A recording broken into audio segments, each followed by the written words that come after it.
Hi, in this lecture we will begin our look at compound interest, and for now we will concentrate on calculating the accumulated value over a period of time.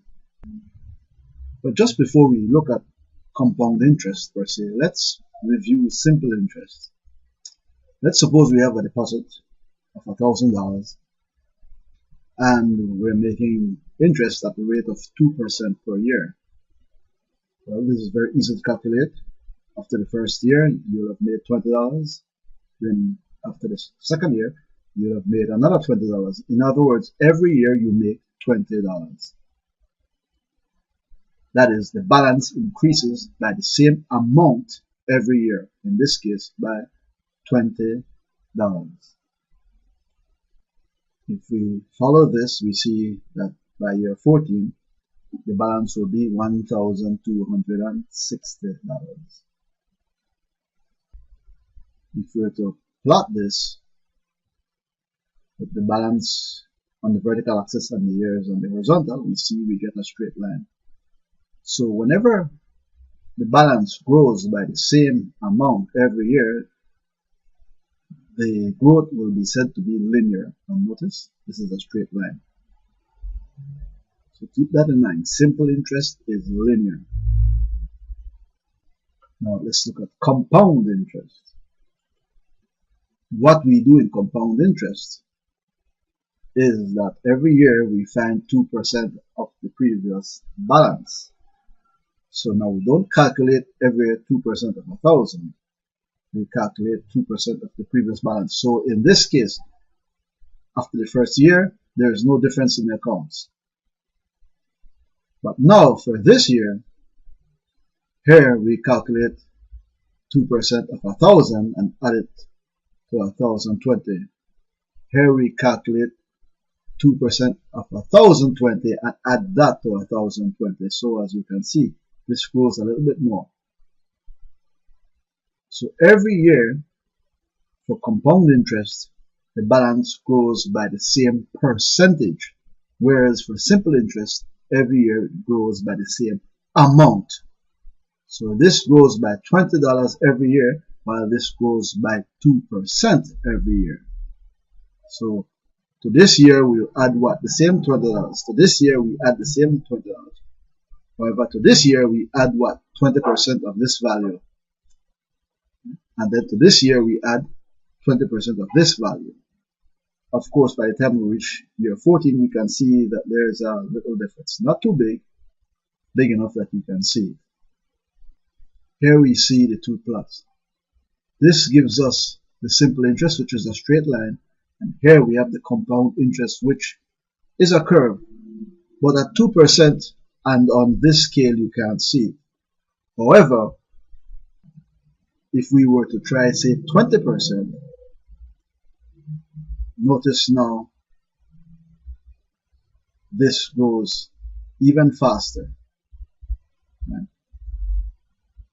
So 20% is $200, and this grows more than it was growing before because now it's at 3,600. But notice this grows to 10,000. So it's more dramatic here. Notice this is the curve representing the growth under compound interest, and this line represents the growth under simple interest. Growth like this is called linear. Growth like this is called exponential. Every year, this balance grows by the same amount. Every year, this balance grows by the same percentage or factor. So coming back to these values, what we simply do here is add $20 to the previous year, but here we add 2% of this to this value, and we get this. Then we find 2% of this value, add it to it, and get this value. And here we find 2% of this, add it to this, and get this value, and so on and so forth. You may have noticed that we have been calculating the interest every year and then adding it to the balance to get the new balance. However, we don't need to do it every year. We can do it twice a year. We can even do it once a month. So let's say we wanted to calculate interest every month. Well, then the interest rate for each month would be 2 divided by 12, because this is for the year. So for the month would be 2 divided by 12. So let's take a look at that.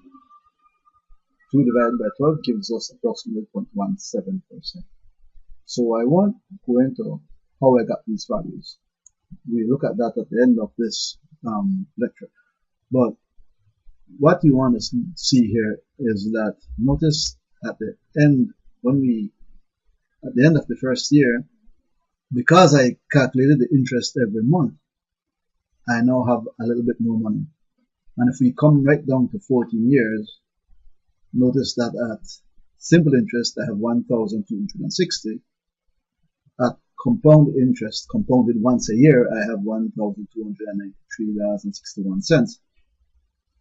And at the same 2%, but compounded every month, I have $1,296.65.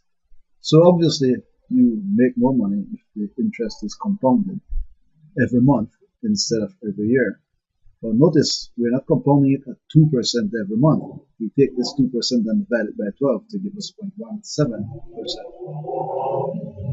We could do this every day. By the way, before we look at that, look at the notation here. J12 simply means what? That this number is compounded every month, like 12 times for the year. J2 would mean that it's compounded twice a year. J5 would mean that it's compounded 5 times a year. And I is the interest then for that interest period, for the small interest period. So for example, if I compound 12 times for the year, then I have to divide 2 by 12 to get the value of I, which is 0.17.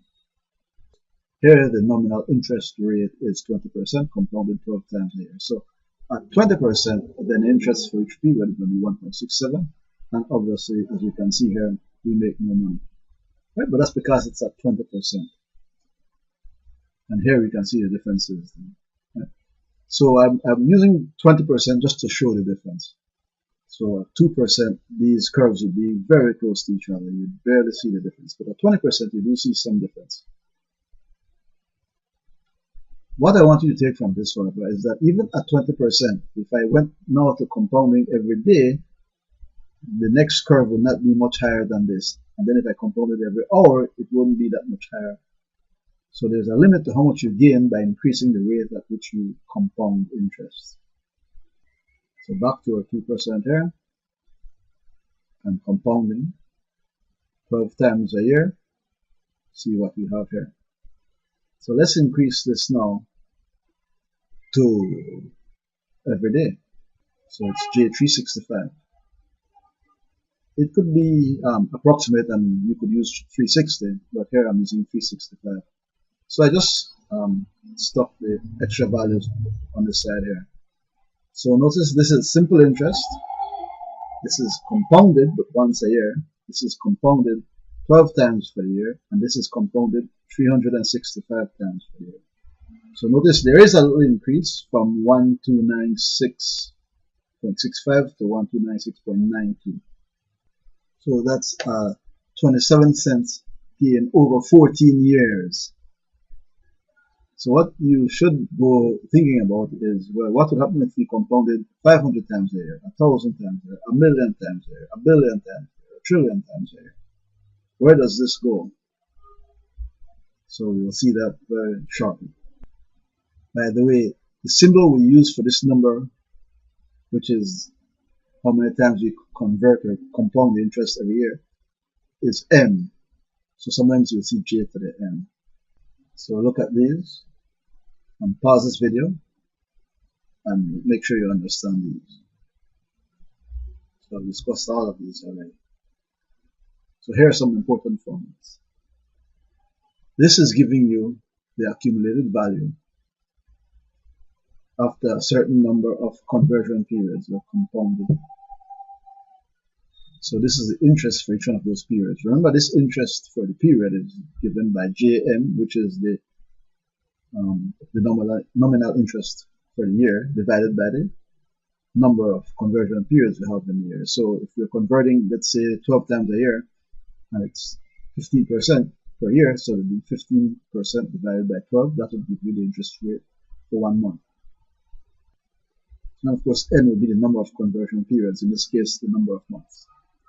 Now, this strange looking formula here gives us the ability to calculate the accumulated value if we compound it continuously. So what does it mean to compound continuously?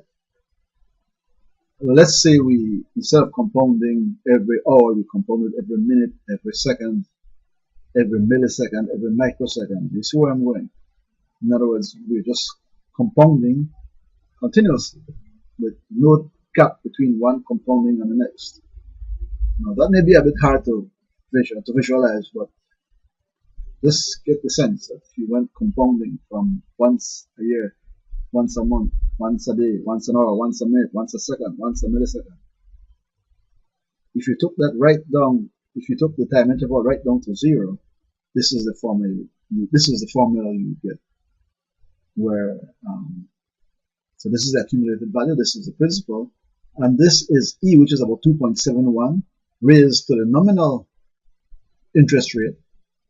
So don't get scared by this little sign. If it's 12% there, then J is simply 12. So this whole thing is one symbol, right? These aren't like separate things. And T is just a number of years. So if it's 5 years, then 5 years at